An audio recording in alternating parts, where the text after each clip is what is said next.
आज हम भैरवपुर की एक डरावनी कहानी सिर्फ सुनेंगे नहीं, बल्कि उसे उसे परत दर परत खोलकर ये समझेंगे कि आखिर कोई कहानी डर पैदा कैसे करती है।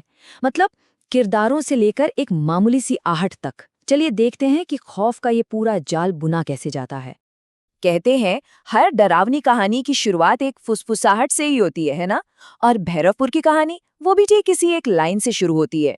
सबसे कमाल की बात यह है कि यहाँ डर की शुरुआत किसी भूत प्रेत से नहीं, बल्कि एक अनजानी सी आहट से होती है।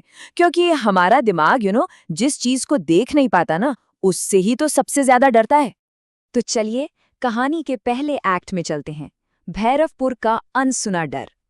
देखिए, किसी भी कहानी में डर पैदा करने के लिए ना माहौल मतलब वो एटमॉस्फेयर बनाना सबसे जरूरी होता है। तो सोचिए, एक वीरान सा गांव और उसके बीचों बीच खड़ी एक बदनाम हवेली। बस समझ लीजिए कि स्टेज तैयार है और अब खौफ का खेल शुरू होने वाला है। और इस खेल में एंट्री होती है हमारी मेन कैरेक्टर रीना की। अब रीना वो भूतों भूतों में यकीन नहीं करती। ये अब कह सकते हैं एक क्लासिक हॉरर फिल्मों वाला सेटअप है। एक ऐसा किरदार जो अंधविश्वास को चैलेंज करता है। और कहानी हमें तैयार करती है कि हम देखें कि कैसे उसका ये विश्वास टूटता है। क्योंकि जब विश्वास टूटता है ना, तभी डर का असली मजा आता है। तो वो अंदर जाती है और उसे जो दिखता है वो डरावना इसलिए है क्योंकि वो नामुमकिन है। जरा सोचिए, एक इंसान की एक ही परछाई होती है। ये तो दुनिया का नियम है। लेकिन जब दीवार पर एक दूसरी परछाई हिलने लगे तो डर उस नियम के टूटने से पैदा होता है। और शायद पहली बार रीना के लिए हकीकत उसके यकीन से ज्यादा कमजोर पड़ जाती है। और यहाँ से कहानी दूसरे एक्ट में एंटर करती है। आहट के कई चेहरे। देखिए, डर अगर सिर्फ एक इंसान को महसूस हो तो वो उसका वहम भी हो सकता है, राइट? लेकिन जब वो फैलने लगे तब वो हकीकत बन जाता है। रीना का एक्सपीरियंस तो बस एक शुरुआत थी। अब ये डर पूरे गांव में किसी महामारी की तरह फैलने वाला था। तो सवाल ये है कि ये आहट आखिर है क्या? देखिए, ये कुछ भी हो सकती है। एक हल्की सी आवाज, कदमों की चाप या एक दबी हुई फुसफुसाहट। इसकी असली ताकत इस बात में है कि हमें पता नहीं कि ये क्या है, और हमारा दिमाग वो खाली जगह को अपनी सबसे बुरी कल्पनाओं से भर देता है। यही आहट की साइकोलॉजी है। डर को दिखाना नहीं, बल्कि उसे पैदा करना। अब देखिए डर कैसे अपना लेवल बढ़ाता है। हवेली का खौफ अब रीना के घर तक पहुंच जाता है।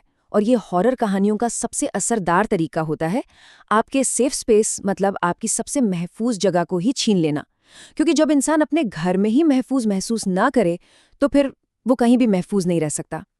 अगला नंबर लगता है गांव के नाई रघु का। और यहाँ डर एक कदम और आगे बढ़ जाता है। अब वो सिर्फ एक अनसुनी आहट नहीं, बल्कि एक दिखने वाली शक्ल ले लेता है। एक सफेद साया, हरी चमकती आंखें। मतलब जो डर अब तक सिर्फ कानों में था, अब वो आंखों के सामने था। और इससे खतरा और भी ज्यादा रियल लगने लगता है। और फिर कहानी में एंट्री होती है अनिरुद्ध की, एक पढ़ा लिखा स्कूल मास्टर जो इन सब बातों में यकीन नहीं करता। और उसके साथ जो होता है वो डर को एक नए ही लेवल पर ले जाता है। उसके लिए कोई शक्ल नहीं है, सिर्फ एक आवाज, एक फुसफुसाहट जो सीधे उसके कान में कहती है, तू बच नहीं पाएगा। ये डर अब फिजिकल नहीं रहा, ये पूरी तरह से साइकोलॉजिकल हो चुका था। अब जब गांव के लोग बिल्कुल हताश हो जाते हैं तो वो पूजा पाठ का सहारा लेते हैं। मंत्रों से इस डर को भगाने की कोशिश करते हैं। और जवाब में उन्हें क्या मिलता है? दीवार पर खून से लिखा, आहट से बचना नामुमकिन है। ये सीन इतना डरावना क्यों है? क्योंकि ये उम्मीद को ही खत्म कर देता है।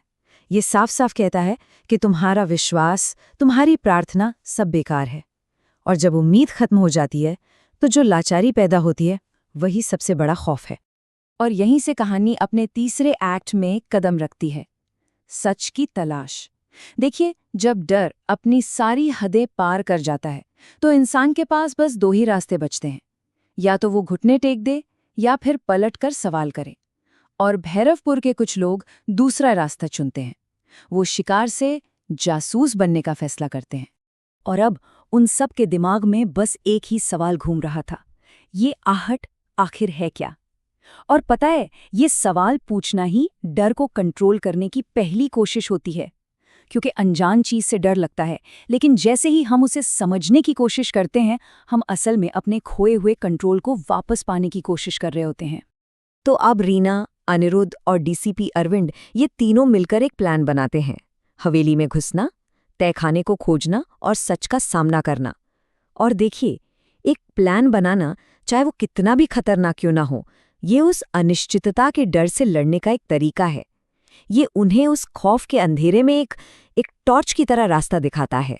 चौथा एक्ट, तहखाने का राज। अब कहानी अपने क्लाइमैक्स की तरफ बढ़ रही है।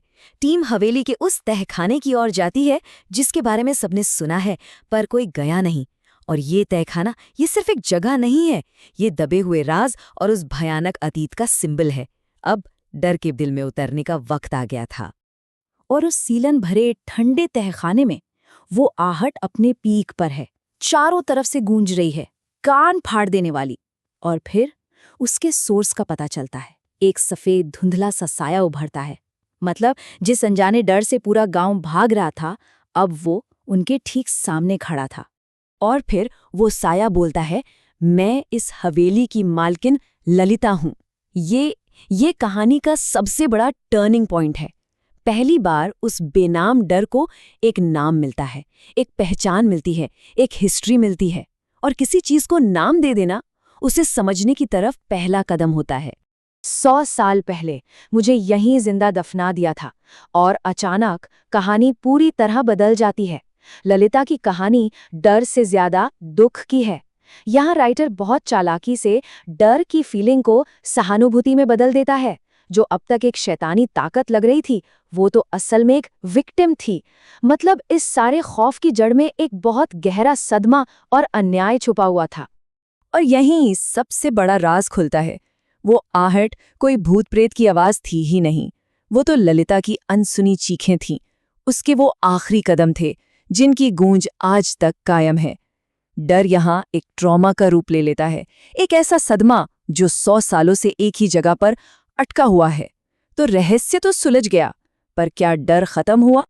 और ललिता का जवाब रोंगटे खड़े कर देता है। वो कहती है, मेरा श्राप अनंत है। जो सच जानता है वो भी आहट से बच नहीं सकता। आमतौर पर कहानियों में क्या होता है, सच जानने से खतरा टल जाता है, पर यहाँ नहीं, क्योंकि उसका श्राप अज्ञानता से नहीं, दर्द से पैदा हुआ है। और सच जानने से किसी का दर्द खत्म नहीं होता। यहाँ सच जानना आपको बचाता नहीं, बल्कि अगला शिकार बना देता है। और इसी के साथ हम आते हैं 5वें और आखिरी एक्ट पर, अनंत दहशत। सच तो पता चल गया, पर अब सवाल ये था कि इस दर्द को, इस श्राप को खत्म कैसे किया जाए।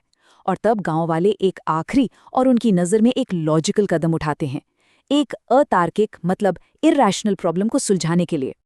उन्हें लगता है कि अगर समस्या की जड़ यानी ये हवेली ही ना रहे तो शायद श्राप भी खत्म हो जाएगा। तो वो हवेली को जला देते हैं। पर हवेली को जलाना सिर्फ एक इमारत को जलाना नहीं था, ये उस पूरे अतीत को मिटाने की एक कोशिश थी, एक उम्मीद कि शायद आग इस दर्दनाक याद को भी हमेशा के लिए राख कर देगी। तो क्या ऐसा हुआ? गांव वालों का ख्याल था कि हवेली जल गई तो श्राप भी खत्म हो गया, पर हकीकत कुछ और ही थी।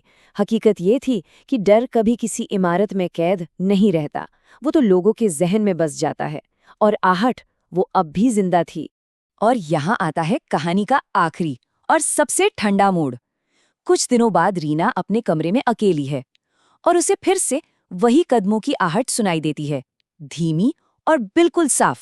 हवेली तो जल गई, लेकिन डर नहीं, क्योंकि डर की असली जगह वो हवेली कभी थी ही नहीं, वो तो बस एक सिंबल थी। डर अब रीना के अंदर घर कर चुका था। और कहानी हमें इसी एक सवाल के साथ छोड़ जाती है, क्या डर कभी सच में खत्म होता है या वो बस अपनी शक्ल बदल लेता है, एक जर्जर हवेली से निकलकर हमारे मन के किसी अंधेरे कोने में हमेशा के लिए बस जाता है? इस पर सोचिएगा जरूर।